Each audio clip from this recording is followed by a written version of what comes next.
asalaamu calaykum soo dhowaada asxaabta qaaliga ah caalamkanan ku noolnahay wuu sii horumarayaa khaasatan dhanka teknolojiyadda haddaba muuqaalkan waxaan kugu soo gudbin doonaa aaladaha casriga ah ee lagu xanaaneeyo xayawaanada laguna soo saaro faa'iidooyinka ee goobaha warshadaha laakiin intaan gudagalin muuqaalka haddaad nagu cusub tahay nalo saaxiib oo sabskrayb dheh lana wadaag muuqaalkan asxaabtaada mahadsanid haddana aan gudagalna muuqaalkeena makiinada lisidda wakhtiyadii hore waxaa la isticmaali jiray gacanta si lo'da loogu liso caanaha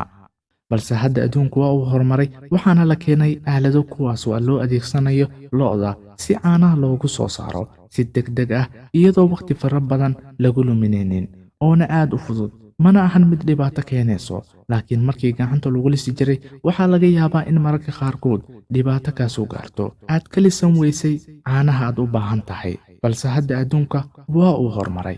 makiinada nuujinta aaladani waxaa loo isticmaalaa in lagu nuujiyo lo'da yar ee hadda soo korayso beddelkii ay nuugi lahayd hooyadeeda aaladani waxay deeqaysaa 500 oo litir oo caano ah waxaana halkii mar nuugi karaan tiro aad u badan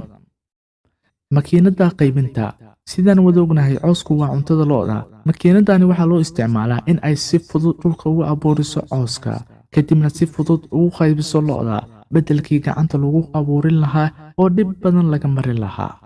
makiinada hagaajinta cidiyaha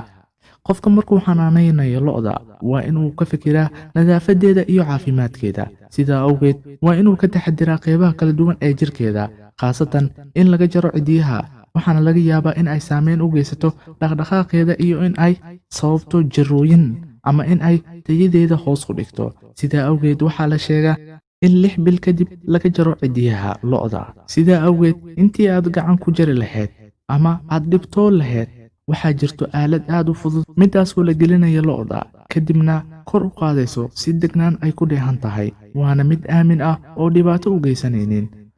moorada casriga ah waa goob casri ah midaasoo si nidaam lagu xareeyo waxaana lagu isticmaali karaa in lagu tiriyo lo'da si hal ah waxayna u soo galayaan si nidaam ah waana aalad u muhiim ah dadka dhaqdaan xayawaanada kala duwan haddana waxaan soo gaarnay dhammaadka fiideoga haddii aad ka heshay muuqaalkan like dheh lana wadaag asxaabtaada haddii aad nagu cusub tahay nagu soo biir oo sabskrayb dheh intaan